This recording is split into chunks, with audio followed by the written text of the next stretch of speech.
Sir ಇನ್ನೊಂದು, ಈಗ ನಿನ್ನೆ ಒಂದು ಕ್ಷುದ್ರ ಗ್ರಹದ ಬಗ್ಗೆ ಮಾತಾಡ್ತಾ ಇದ್ವಿ ಸರ್ ನಾವು. ಆಗ ನೀವು ಸಿಕ್ಕಿದ್ರೆ ಕೇಳಿಬಿಡ್ತೀನಿ ನಾನು.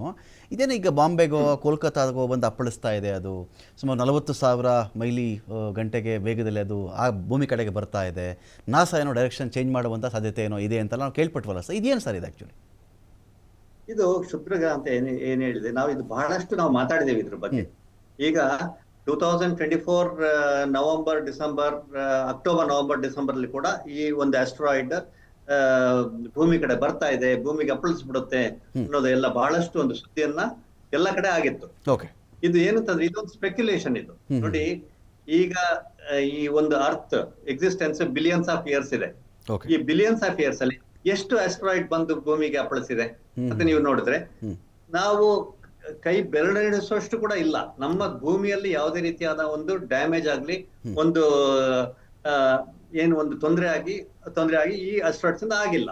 ಹಾಗಂತ ಆ ಒಂದು ಹಿಸ್ಟ್ರಿ ನಾವು ಇಟ್ಕೊಳ್ತಾ ಹೋದ್ರೆ, ಇವಾಗ ಏನು 2029 ಅಲ್ಲಿ ಆಸ್ಟ್ರಾಯ್ಡ್ ಬರ್ತಾ ಇದೆ, ಅದು ಅಪ್ಪಳಿಸುತ್ತೆ ಅಂತ ಒಂದು ಏನು ಪ್ರಿಡಿಕ್ಷನ್ ಇದೆ, ಆ ಪ್ರಿಡಿಕ್ಷನ್ ನಾವು ನೋಡ್ತಾ ಹೋದ್ರೆ ನೋಡಿ, ಅದು 3.1% ಪಾಸಿಬಿಲಿಟಿ ಆ ಭೂಮಿಗೆ ಬಂದು ಅಪ್ಪಳಿಸುವಂತದ್ದು. ಅದು ಬಾಂಬೆಗೆ ಬಂದ್ ಬೀಳುತ್ತಾ, ಡೆಲ್ಲಿಗೆ ಬಂದ್ ಬೀಳುತ್ತಾ ಅನ್ನೋದು ಮತ್ತೆ ಇನ್ನೂ ಒಂದು 0.1%, 0.2% ಪಾಸಿಬಿಲಿಟಿ. ಮತ್ತೆ ಡಿಫರೆಂಟ್ ಸ್ಪೀಡ್ ಅಲ್ಲಿ ಅರ್ತ್ ಮೂವ್ ಆಗ್ತಾ ಇದೆ, ಡಿಫರೆಂಟ್ ಸ್ಪೀಡ್ ಅಲ್ಲಿ ಆಸ್ಟ್ರಾಯ್ಡ್ಸ್ ಮೂವ್ ಆಗ್ತಾ ಇದೆ. ಮತ್ತೆ ಬಾಕಿ ಗ್ರಹಗಳಿದೆ. ಮತ್ತೆ ಭೂಮಿಗೆ ಏನು ಒಂದು ಗುರುತ್ವಾಕರ್ಷಣೆ ಇದೆ, ಆ ಗುರುತ್ವಾಕರ್ಷಣೆಯನ್ನ ಎಂಟರ್ ಆಗುವಂತದ್ದು ಯಾವುದೇ ಆಸ್ಟ್ರಾಯ್ಡ್ ಆಗ್ಲಿ, ಯಾವುದೇ ಒಂದು ಅಬ್ಜೆಕ್ಟ್ ಆಗ್ಲಿ ಅಷ್ಟು ಈಸಿಯಾಗಿ ಆಗುವಂತ ಕೆಲಸ ಅಲ್ಲ. ಮತ್ತೆ ಅದು ಪಥವನ್ನು ಚೇಂಜ್ ಮಾಡ್ಕೊಂಡು ಹೋಗುತ್ತೆ.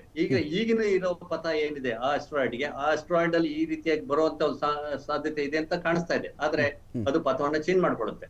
ಆ ಪಥವನ್ನು ಚೇಂಜ್ ಮಾಡ್ಕೊಂಡಾಗ ಅದು ಭೂಮಿಯಿಂದ ಎಸ್ಕೇಪ್ ಆಗುವಂತ ಚಾನ್ಸಸ್ ಬಹಳ ಬಹಳ ಬಹಳ ಜಾಸ್ತಿ ಇದೆ. ಒಂದು. ಎರಡನೇದು, ಹಾಗೇ ಒಂದು ಅಪ್ಪಳಿಸುವಂತ ಒಂದು ಚಾನ್ಸ್ ಇದೆ ಅಂತ ಅನ್ಕೊಳ್ಳೋಣ. ಅದಕ್ಕೆ ಬೇಕಾದಂತ ಸಿದ್ಧತೆಗಳು ನಮ್ಮ ಈ ಒಂದು ಭೂಮಿಯಲ್ಲಿ ಇದೆ. ಅದ್ರಲ್ಲಿ ಏನಂತಂದ್ರೆ ಅದ್ರದ್ದು ಪಥವನ್ನು ಚೇಂಜ್ ಮಾಡುವಂತ ಪಾಸಿಬಿಲಿಟೀಸ್ ಇದೆ. ಅದಕ್ಕೆ ಒಂದು ರಾಕೆಟ್ಸ್ ಅಂತ ಹೇಳ್ತೀವಿ. ಆ ರಾಕೆಟ್ಸ್ ಅದನ್ನ ಫೈರ್ ಮಾಡಿದ್ರೆ ಅದು ಯಾಕಂದ್ರೆ ಆ ಸ್ಪೀಡ್ ಅಲ್ಲಿ ಹೋಗ್ತಾ ಇರ್ಬೇಕಾದ್ರೆ ಅದಕ್ಕೆ ಕೊಡ್ಬೇಕಾದಂತ ವೆಲಾಸಿಟಿ ಬಂದ್ಬಿಟ್ಟು ಬಹಳ ಕಡಿಮೆ ಇದು. ಇವಾಗ ಆ ಒಂದು ಪಥವನ್ನು ಚೇಂಜ್ ಮಾಡ್ಬೇಕಾದ್ರೆ ಅಷ್ಟು ದೊಡ್ಡ ಎಷ್ಟೋ ಮಿಲಿಯನ್ಸ್ ಆಫ್ ಟನ್ಸ್ ಇದ್ರು ಕೂಡ ಅದಕ್ಕೆ ನಾವು ಇಂಪಾರ್ಟ್ ಮಾಡ್ಬೇಕಾದಂತ ವೆಲಾಸಿಟಿ ಏನಿದೆ, ಅದ್ರಲ್ಲಿ ಫೋರ್ಸ್ ಏನಿದೆ, ಅದು ಬಹಳ ಕಡಿಮೆ ಇರುತ್ತೆ. ಸೊ ಆ ಬೇಕಾದಂತ ರಾಕೆಟ್ಗಳು ನಮ್ಮಲ್ಲಿ ಇದೆ. ಇವಾಗ 36,000 ಕಿಲೋಮೀಟರ್ ವರ್ಗು ನಮ್ಮ ರಾಕೆಟ್ ಚಲಿಸ್ತಾ ಇದೆ. ಹೋಗಿ 36,000 ಕಿಲೋಮೀಟರ್ ದೂರದಲ್ಲಿ ಏನ್ ಆಬ್ಜೆಕ್ಟ್ ಬಂದ್ರು ಅದನ್ನ ಡಿಸ್ಟ್ರಾಕ್ಟ್ ಮಾಡುವಂತ ಕೆಪಬಿಲಿಟಿ ನಮ್ಮ ಭೂಮಿಯಲ್ಲಿ ಇರುವಂತ ಸ್ಪೇರಿಂಗ್ ನೇಷನ್ಸ್ ಅಂತ ಏನ್ ಹೇಳ್ತೀವಿ, US, Russia, India, Europe, UK ಏನ್ ಹೇಳ್ತೀವಿ, ನಮಗೆ ಈ ಒಂದು ಶಕ್ತಿ ನಮ್ಮಲ್ಲಿ ಇರೋದ್ರಿಂದ ಆ ರೀತಿಯಾಗಿ ಆ ಭೂಮಿಗೆ ಅಪ್ಪಳಿಸುವಂತ ಒಂದು ಚಾನ್ಸಸ್ ಇದ್ರು ಅದನ್ನ ಪಥವನ್ನ ನಾವು ಚೇಂಜ್ ಮಾಡಬಹುದು ಅನ್ನೋ ಒಂದು ಕಾನ್ಫಿಡೆನ್ಸ್ ಮತ್ತೆ ಟೆಕ್ನಿಕಲ್ ಕೆಪಬಿಲಿಟಿ ನಮ್ಮಲ್ಲಿದೆ. Okay thank you doctor S V Sharma ಅವರೇ. ಸಾಕಷ್ಟು ವಿಷಯಗಳ ಬಗ್ಗೆ ಮಾಹಿತಿ ಕೊಟ್ಟಿದ್ದೀರಿ. Thank you so much.